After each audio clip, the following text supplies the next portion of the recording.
The champagne for my sister's wedding cost more than the medication that was keeping me alive, and my mother knew it. She knew it the way she knew the caterer's name and the thread count of the tablecloths. She had a spreadsheet for the flowers. She did not have one for me. I was 19. My kidneys were failing, and I had a surgery date on the calendar in blue ink. Then my mother asked me, in her calm church voice, if I could push it back. Just 6 weeks, so the wedding wouldn't be ruined. I remember thinking I had misheard. I had not. But the folder a little girl put in my hands 10 years later, at my sister's front door, that is the part I still cannot believe, where we tell the quiet stories of women who were underestimated by the people who should have loved them most, and who found their footing anyway. If a family ever made you feel like you had to earn your place at the table, this one is for you. Drop a comment and be sure to subscribe.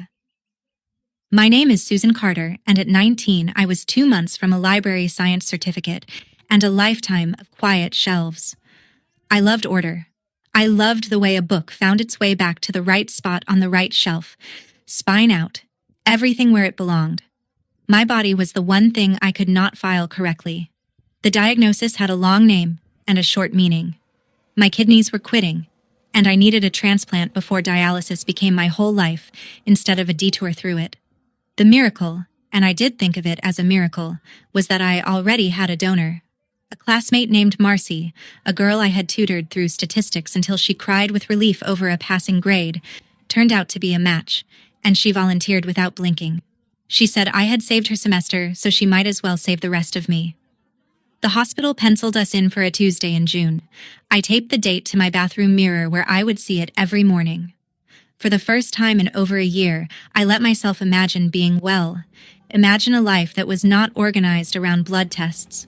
I should have known better than to leave a good thing sitting out in the open in that house, unguarded, where someone could decide it was in the way. You have to understand the weather in our home to understand what came next. My sister Vanessa was 2 years younger than me and had been the sun since the day she was born. Everything in the house bent toward her light. Her recitals ran long and we clapped. Her mood set the temperature at dinner. Her plans became the family's plans, quietly, without a vote ever being taken. That spring the plan was a wedding, and not a small one. Vanessa had met a man named Grant, whose family owned a lake house and a boat, with a name painted on the back. My mother, Margaret, treated the engagement like a promotion she had personally earned after years of service. There were cake tastings and fabric swatches, and a photographer she found through a friend of a friend, flown in from 2 states away because he had shot a wedding that ended up in a magazine. The champagne alone had a story. I heard my mother tell a neighbor its price over the fence, the way other people confess a sin, proud and a little breathless.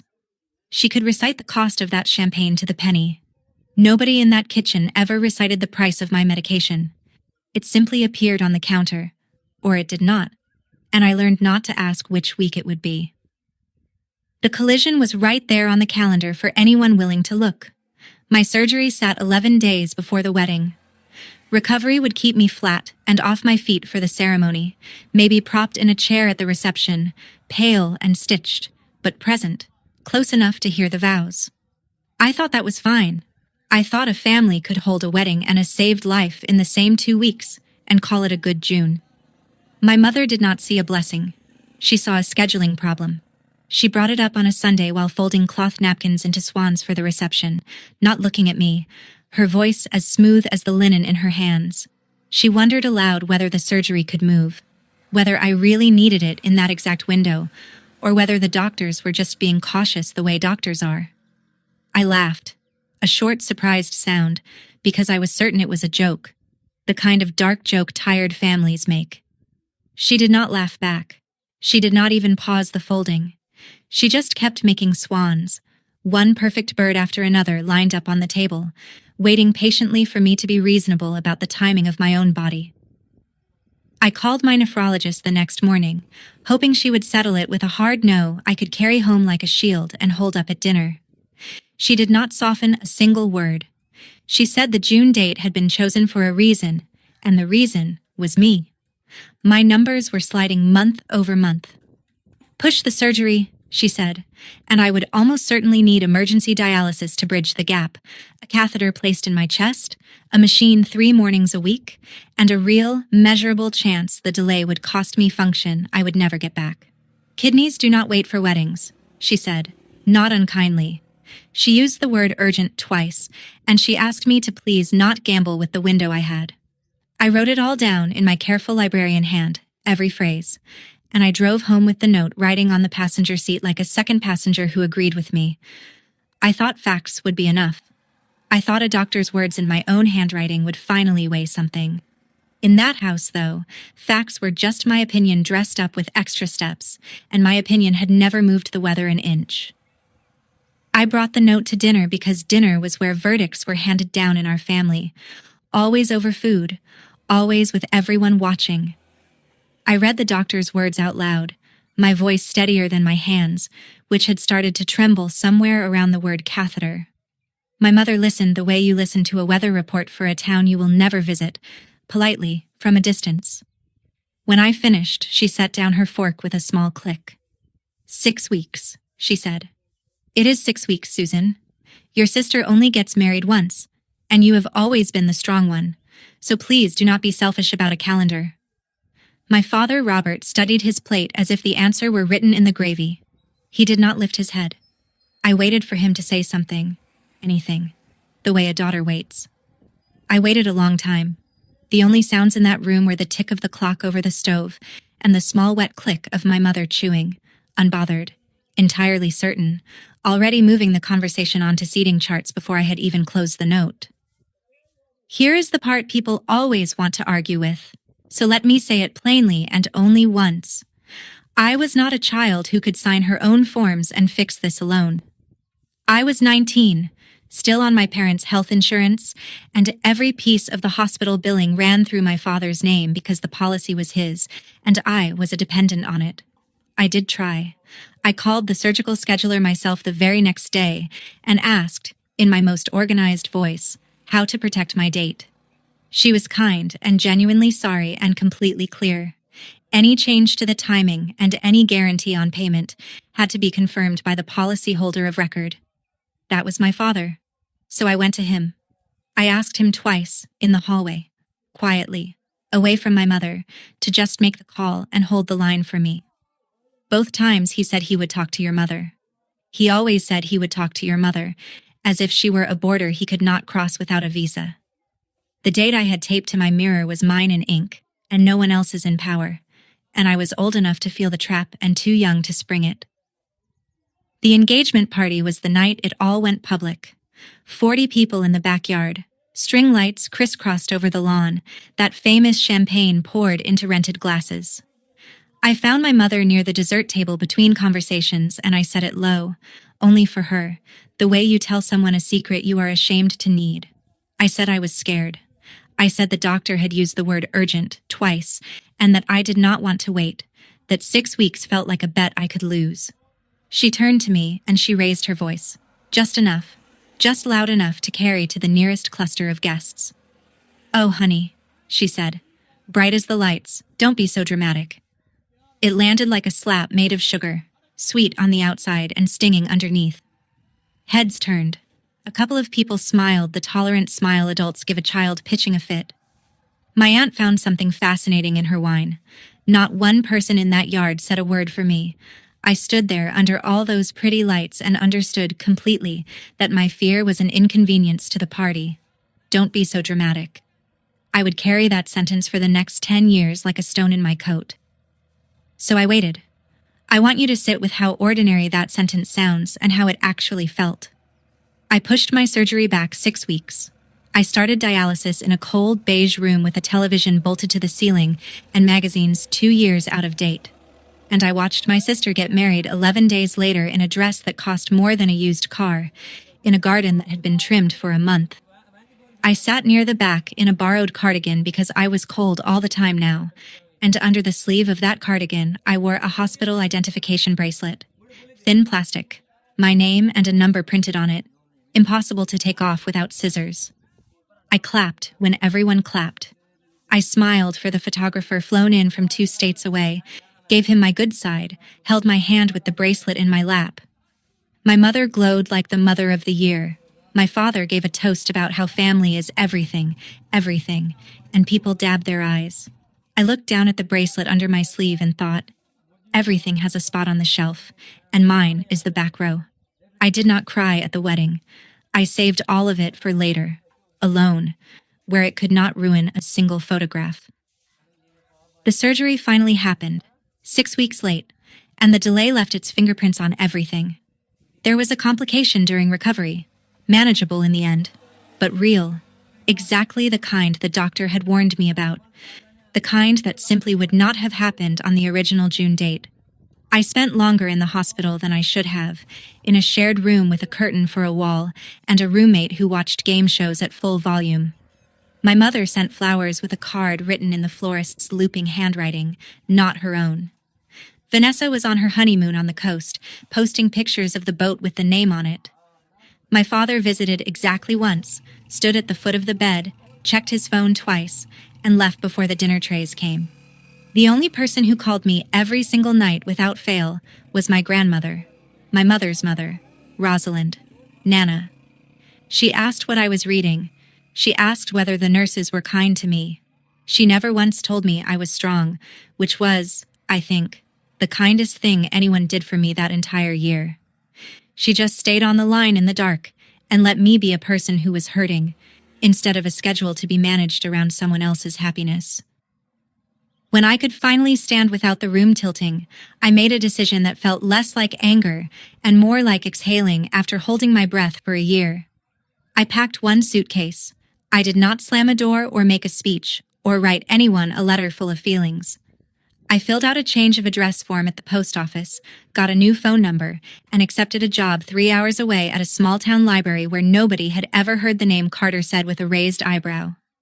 I told my parents I was leaving in a note as plain as a grocery receipt, taped to the fridge next to the seating chart that was still hanging there weeks after the wedding. My mother called it overreacting.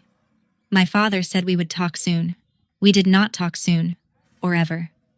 I drove out of that town with my new library card in the cup holder and my old hospital bracelet zipped into the side pocket of the suitcase, because some things you keep on purpose, to remember exactly what they cost. I honestly thought leaving was the end of the story.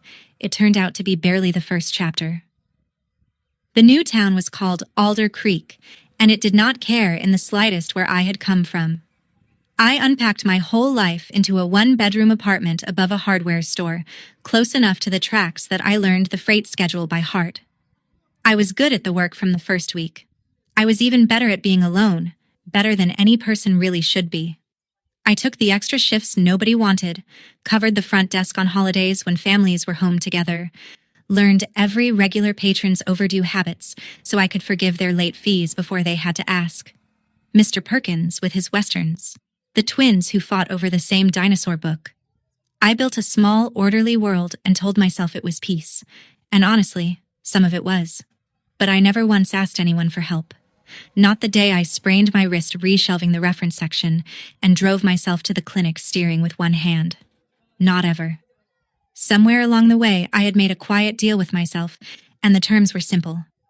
If I could just be useful enough, quiet enough, easy enough to have around, then I would never again be a bother to a single soul. I did not yet see whose voice had written that contract, or that I had signed it in a backyard full of string lights. There was one voice that had never once fit the terms of that deal, and it belonged to Nana. She kept calling, even after I moved, even the weeks I was too tired to say more than a few words.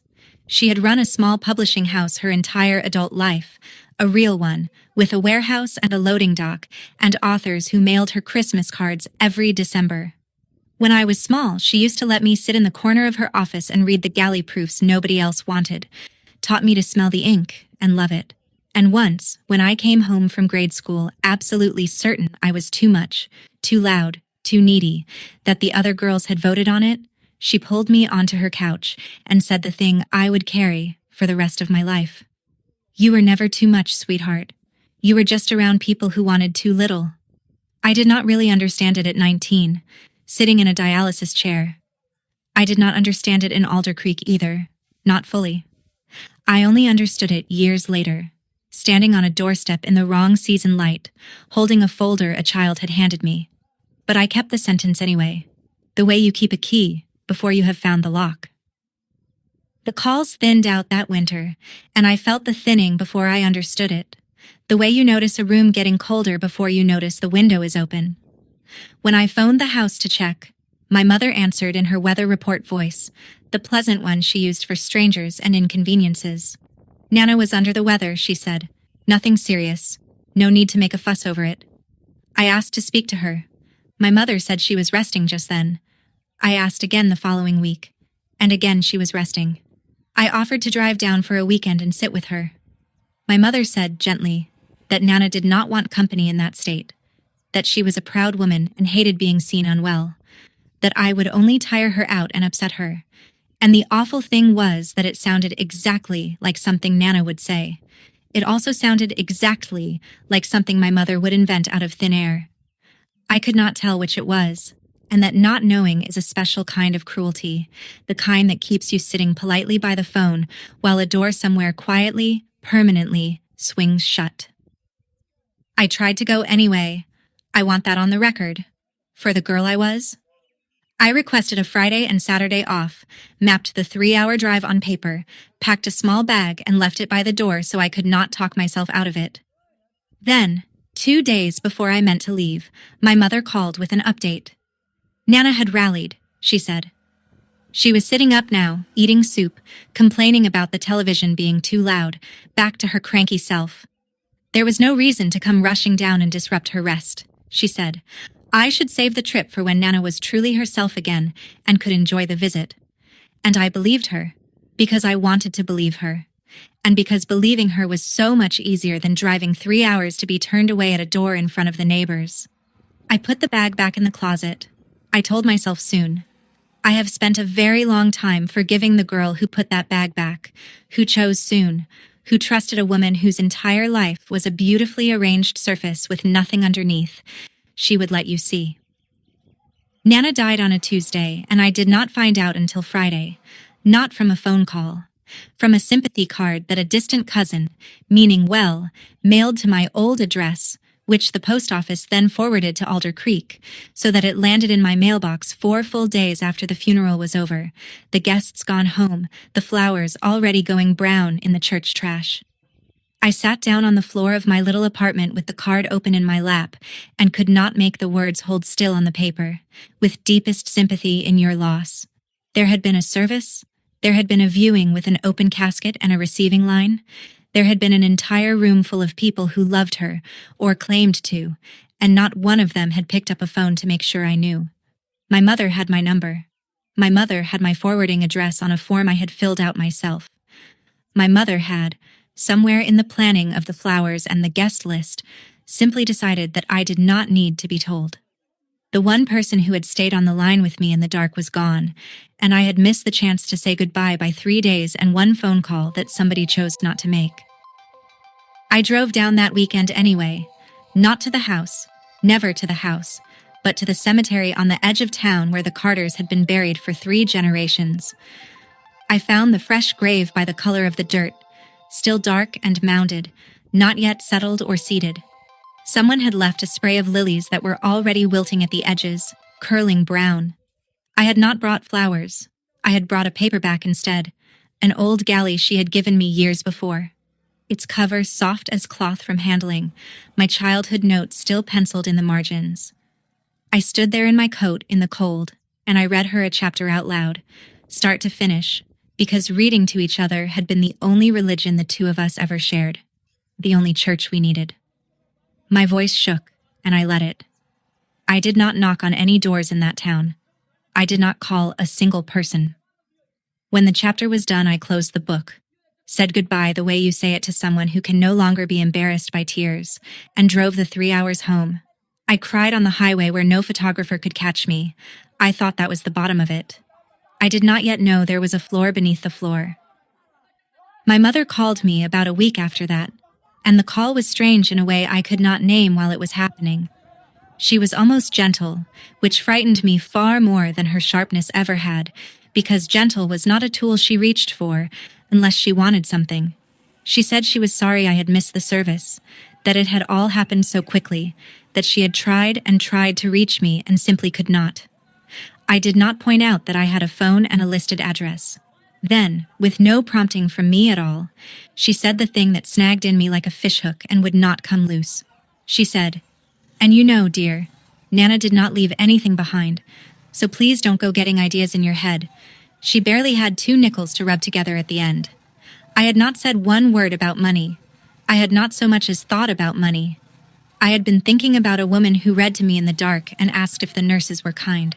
But my mother had brought it up, unasked, all on her own, wrapped in false comfort, and something deep in me went very still and very quiet and began, for the very first time, to wonder what exactly she was so eager to make sure I would not expect.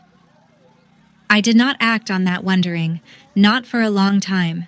Some part of me was afraid of what I might find, and a larger part had simply run out of energy for that family. So instead of digging, I built something. The Alder Creek Library had a dead corner by the emergency exit that nobody used, all shadow and dust. I turned it into a reading nook for kids whose homes did not have books in them, and there were more of those kids than the town liked to admit. I begged donations from the Rotary and the church rummage sale, hauled in secondhand beanbags, painted a cheerful sign, and started a story hour on Saturday mornings. There was one boy, maybe 8 years old, who came every single week in the same thin jacket regardless of the weather, and who read like the words were food, and he had been hungry a long time. He reminded me, painfully, of a girl I used to be, one who believed she had to stay small and quiet to be allowed to remain in the room at all. One Saturday I told him he could take any book home he wanted. No library card required, no questions asked, ever. He looked up at me like I had handed him a key to a locked room he had been pressing his face against for years. I did not know it then, but I was quietly rehearsing the rest of my life. The work steadied me the way order had always steadied me, the way a well-shelved section can make a whole day feel survivable. But steadiness is not the same thing as peace, and I knew the difference on the bad nights, the ones that came without warning. I would lie awake above the hardware store and run the arithmetic of my own worth, the same cold math my mother had taught me without ever sitting me down to teach it. Was I useful this week? Was I easy to be around? Had I earned my spot on the shelf? Or was I overdue, about to be pulled and discarded? I did not yet understand that this was her voice living rent-free in my head, wearing my own voice like a borrowed coat so I would not recognize the intruder. I honestly believed I had left that house behind me for good. In truth, I had only moved out of the building.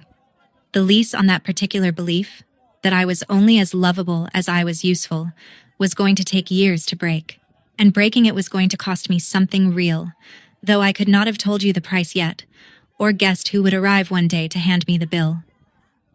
Vanessa reached out to me exactly once in all those years. A single text. Out of nowhere, a photograph of a newborn baby wrapped tight in a hospital blanket. Her daughter, Lily, 7 pounds and a startling full head of dark hair, born a little over a year after the wedding I had watched from the back row. I stared at that photo for a long time on my little kitchen table, longer than I would admit to anyone. I texted back my congratulations and a small heart, because whatever my mother was, and whatever Vanessa had let her be, that baby was innocent of all of it, and some stubborn part of me could not bring myself to slam a door on a child who had just arrived in the world. Vanessa did not write again after that. No follow-up, no photos of first steps, nothing. And I did not push, because pushing had never once worked on that family, and I had learned to stop bruising my knuckles on locked doors.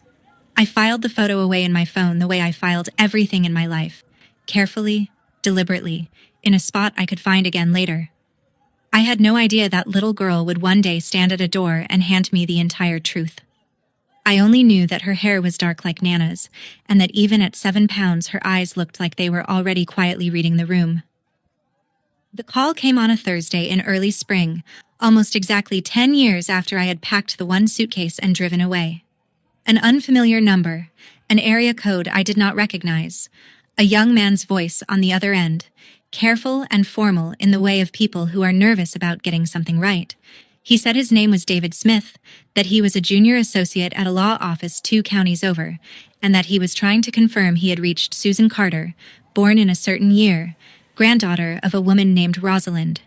I said yes, slowly, the librarian in me already flagging the strangeness of the whole thing, the way I would flag a book that had wandered into the wrong section. He asked if I had a few minutes to talk. I said I did.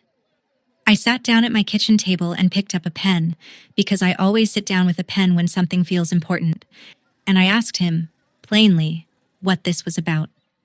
There was a pause on the line then, the particular kind of pause that means a person is carefully choosing which words to say first. Then he told me that the office had been trying to find me, he said, for a very long time. Miss Carter, he said, your grandmother left something in your name, and we have been trying to locate you for years. I set the pen down on the table very carefully, as if it might roll away. Years. She had died 4 years earlier, and I had learned about her death from a sympathy card the post office had forwarded to me. I asked him what he meant by something. He said it would be far better to explain in person, that there were documents I truly needed to see with my own eyes, that this was not the sort of thing he was comfortable summarizing over a phone line. He asked if I could come into the office at my convenience, the sooner the better. I heard myself say yes, of course, this week, from what felt like a great distance, as if I were listening to another woman agree to it. When I finally hung up, my kitchen was exactly the same as it had been 5 minutes earlier, the same chipped blue mug in the sink, the same stack of returns waiting by the door, the same freight train sounding 2 blocks over. And I sat there at the table in that unchanged room, understanding with absolute clarity that some part of my life had just split, cleanly, quietly, into a before and an after. If you have ever gotten a call that cut your life into a before and an after, then you know the silence I sat in that afternoon. Tell me in the comments, would you have opened the folder, or would you have driven away and left it buried? And if this channel keeps finding you, go ahead and hit subscribe. I did not sleep that night, and I did not spend the sleepless hours dreaming about money. I spent them stuck, turning over and over on a single word he had used. Years. He had said the office had been searching for me for years, but I had not been hiding. Not for one day. I had a job with my name printed on a placard on the front desk of a public building open 6 days a week. I paid my taxes on time. I had a library card, a signed lease, a phone contract, all of it in my own legal name, Susan Carter, easy to find. Anyone who genuinely wanted to locate me could have done it in an afternoon with a phone book, let alone a law office with a computer.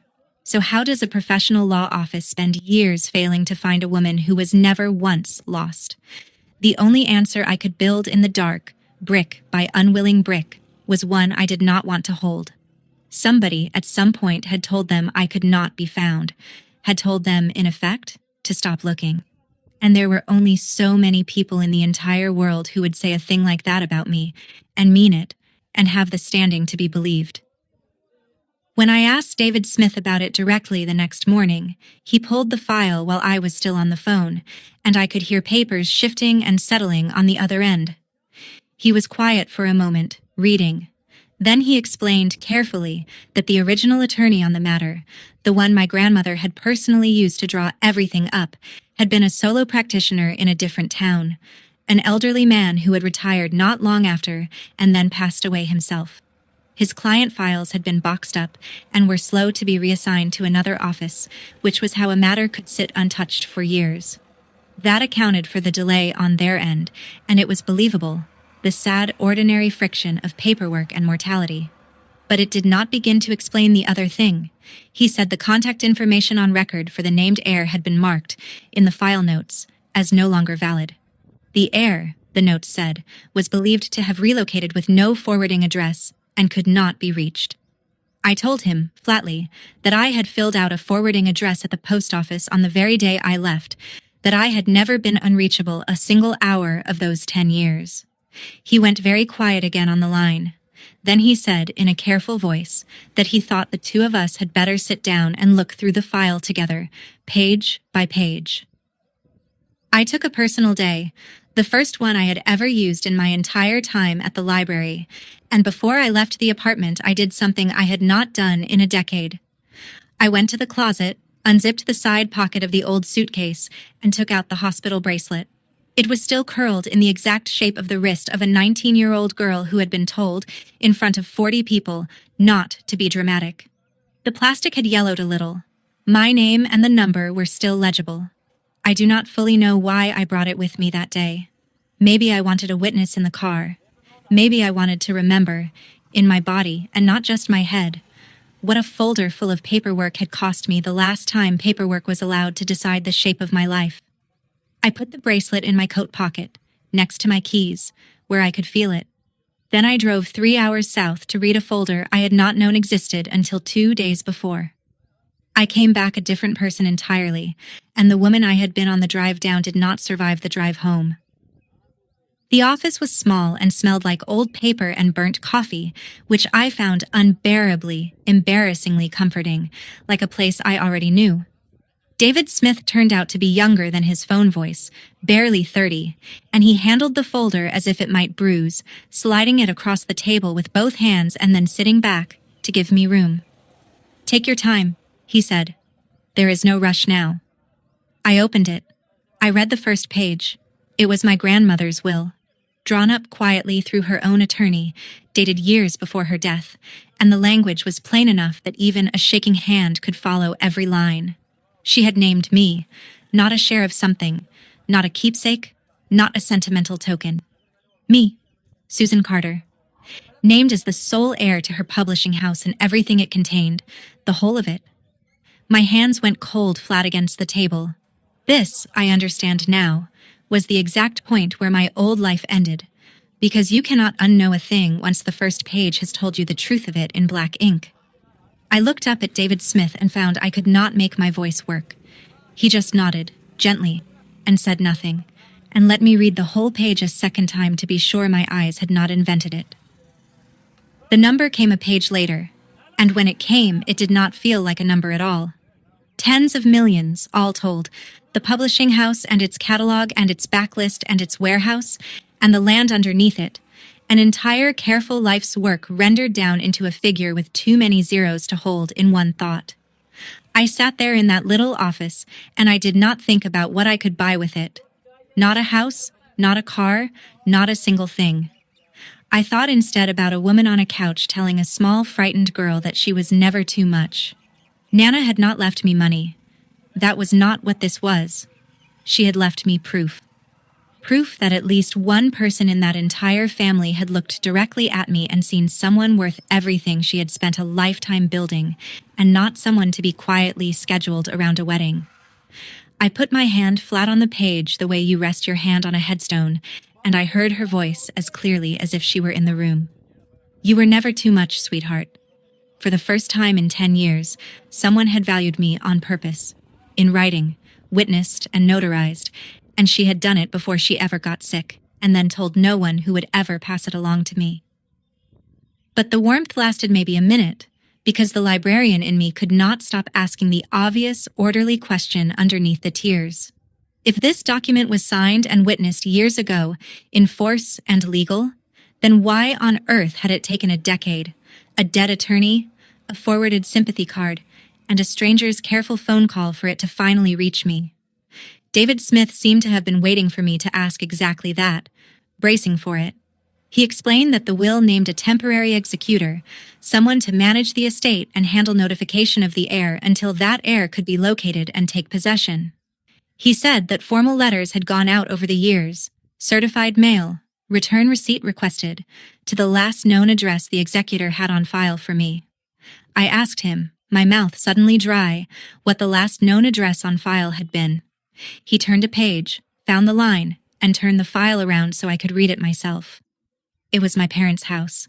Every certified letter meant to tell me that my grandmother had chosen me, had loved me enough to leave me everything, had been mailed over and over, year after year, to the exact 2 people who had spent my whole life quietly deciding I was worth less than a party. He kept turning pages, Because a good file is thorough, and thorough is a terrible, merciless thing when you happen to be the subject of it. There were the certified mail records, dated and stamped, and there were the green return receipt cards, the small ones you signed to prove a letter arrived and was accepted by a human hand. Someone had signed them. I knew the handwriting the way you know your own name even when it is misspelled. Know it in your stomach before your brain catches up. It was my mother's. She had signed for the letters that were meant for me, accepted them at the door, again and again across the years. And beside one of the entries, in the executor's own neat notes, was a line stating that the heir had relocated out of state and could not be reached, and that the family had promised to attempt to make contact on the office's behalf. I read it twice. My mother had received the news, in a certified letter she signed for with her own hand, that her mother had made me an heir. She had signed for it. Then she had told the lawyers I was lost, unreachable, gone. And then she had picked up the phone and told me, in her false, gentle voice, that Nana had barely 2 nickels to her name. This was not a mix-up. This was not a tragic clerical error. This was 10 years of deliberate choices, made one signature at a time, at her own front door. I want to tell you the worst part, because the worst part was never the money, and if you think it was the money, you have missed the whole shape of it. Sit with the timing instead.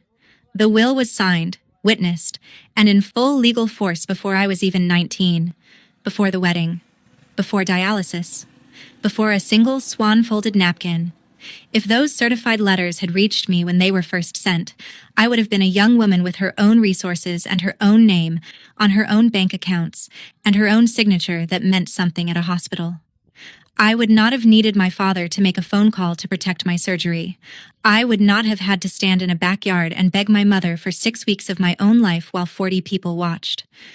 My mother did not only hide an inheritance from me across a decade. She hid the one single thing that would have let a scared 19-year-old girl stop asking permission to stay alive. She took my money, yes, but wound around the money, and worth far more than it, she took the entire version of that year in which I did not have to be small, did not have to be grateful, did not have to be quiet to be allowed to remain in the room. And here is exactly where I stopped being sad and started, for the first time in my careful, quiet life, to want something loud. I wanted them to see it, all of it.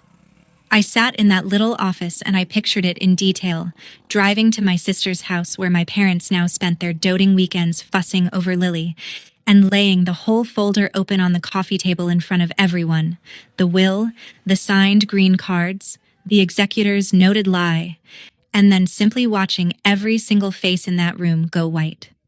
I wanted my mother to feel the floor tilt under her, the exact way she had made mine tilt in that backyard under the lights. I wanted my father to finally lift his head from his plate and look at what his silence had helped bury. 10 years of don't be so dramatic. And here at last was the drama, certified and notarized and impossible to wave away. For about a day, that fantasy was the warmest thing I owned. I held it the way I had once held a surgery date taped to a bathroom mirror, like proof that my life was finally about to be mine. It was David Smith who cracked the fantasy open, and he did it entirely by accident. As I was gathering up the copies he had made for me, sliding them into my bag, I said something offhand about finally making them understand what they had done to me. He was young and earnest, and he had clean hands in all of this, and so he asked me the simple question that only a person with clean hands would think to ask. And then what? He said. He was not being cruel. He genuinely wanted to know. What do you want them to say? I opened my mouth to answer him and found there was nothing in it. Because I did not actually want an apology, and I knew that the way I knew my mother's handwriting.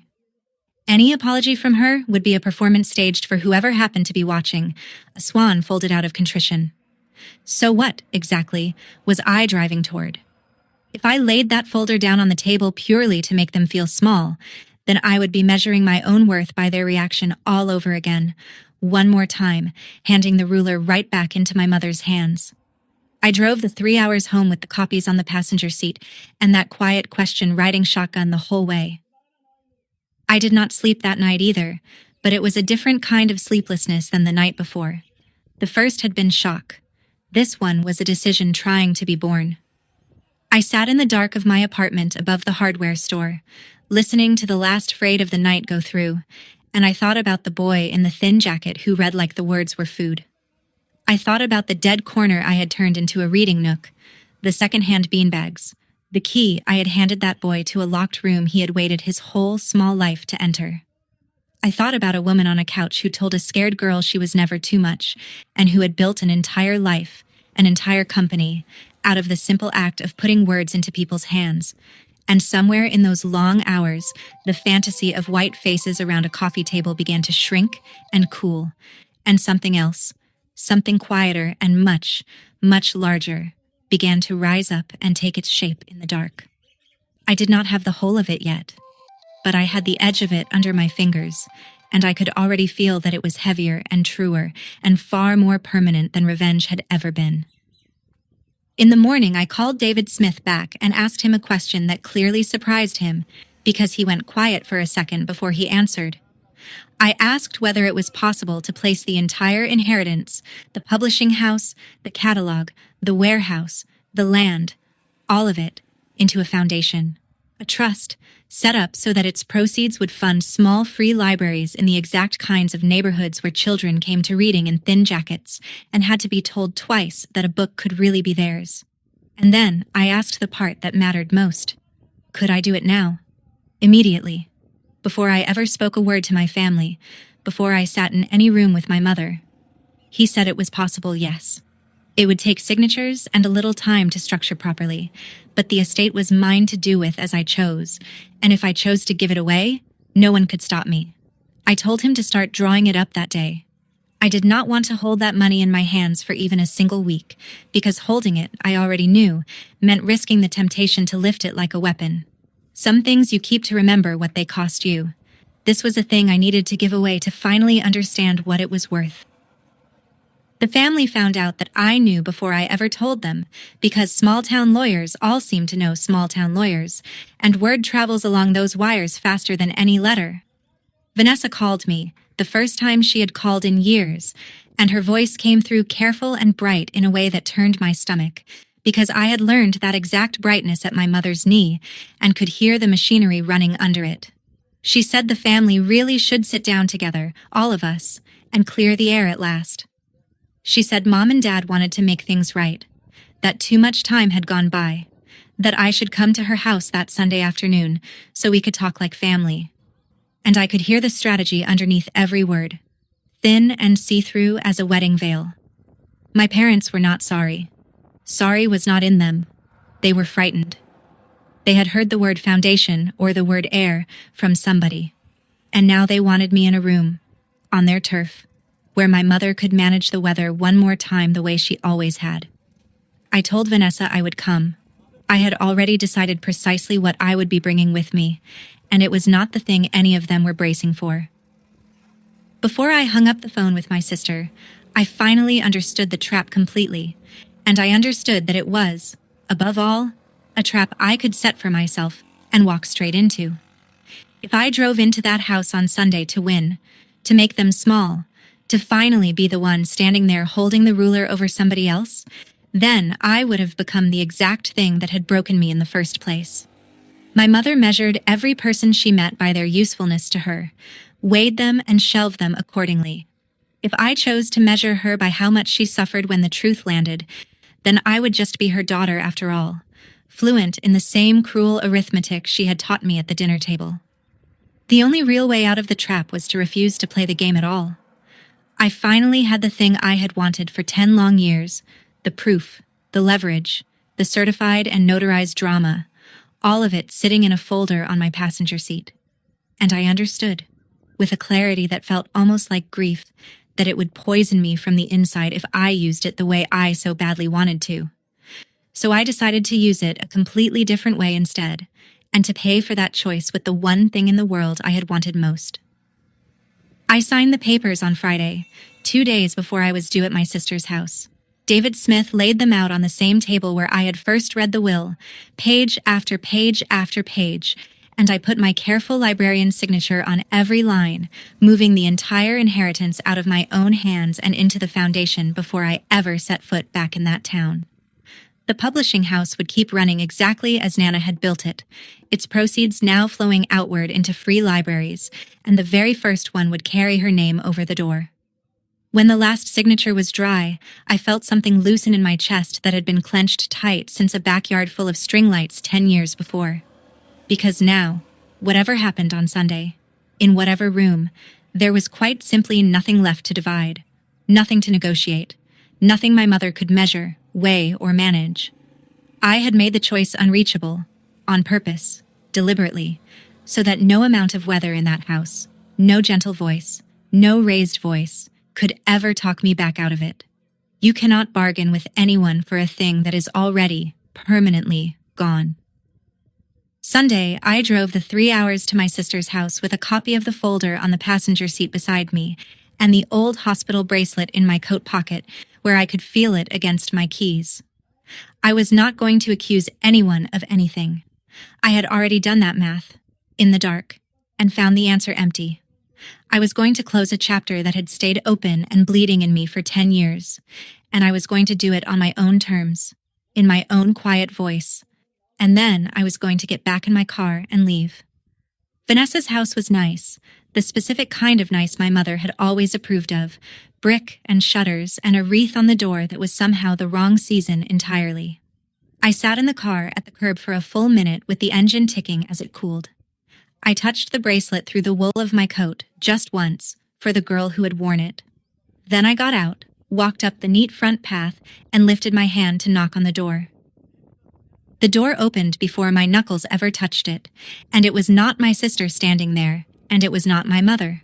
It was a girl of about 9, dark-haired and serious-eyed, and I knew her at once because she was exactly the child from a photograph I had filed away years before. Lily. She had a sealed folder held in both of her small hands, out in front of her like an offering at a church, and she looked up at me with my grandmother's own directness, sitting plainly in her little face. "Are you the aunt?" she asked me. "No, hello." I said that I was. She pushed the folder toward me until I had to take it. "Mommy said to give this to the lady who used to be sad," she said. Matter of fact, the way children hand you the heaviest truths without any idea of the weight in their hands. I took it. My own hands were not steady. My entire life had been arranged once so that a party would not be ruined.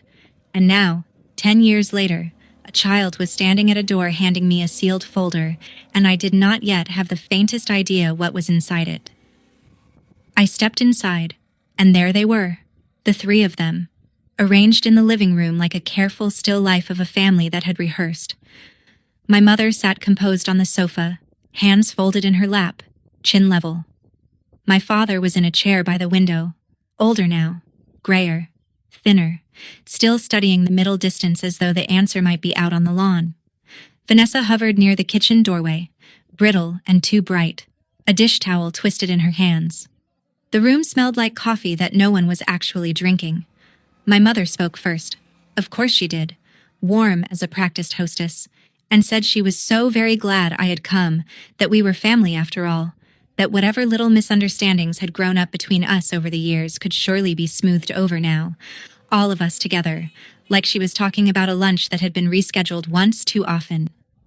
I said nothing to that.